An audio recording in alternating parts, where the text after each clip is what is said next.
Patuloy po ang panawagan natin para sa paglulunsad ng people power.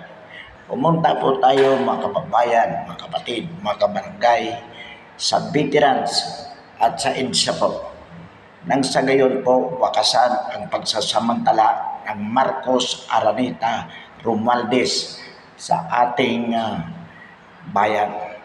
Mga kabarangay, mga kababayan, mga kapatid, nakakatakot po ang nangyayari ngayon sapagkat ang Kongreso, both the Senate and the House of Representatives, instead of being a check and balance of the executive, sila po ay kakutsaba na ng executive department under Bongbong Marcos upang gaguhin, lukuhin ang sambayan ng Pilipino.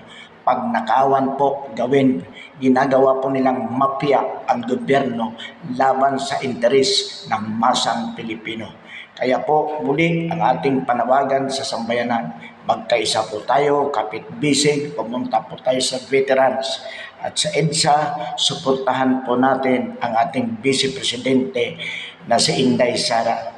Naniniwala po tayo mga kabarangay, mga kababayan, mga kapatid, na kapag ginawa po natin ito, kikilos po ang military upang sumuporta po sa atin.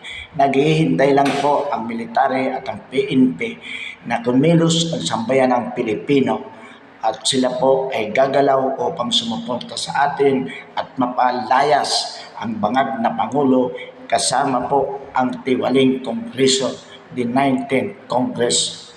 Mga kabarangay, mga kababayan, mga kapatid, ito po ang tanging paraan upang maipakita natin ang ating pagmamahal sa bayan.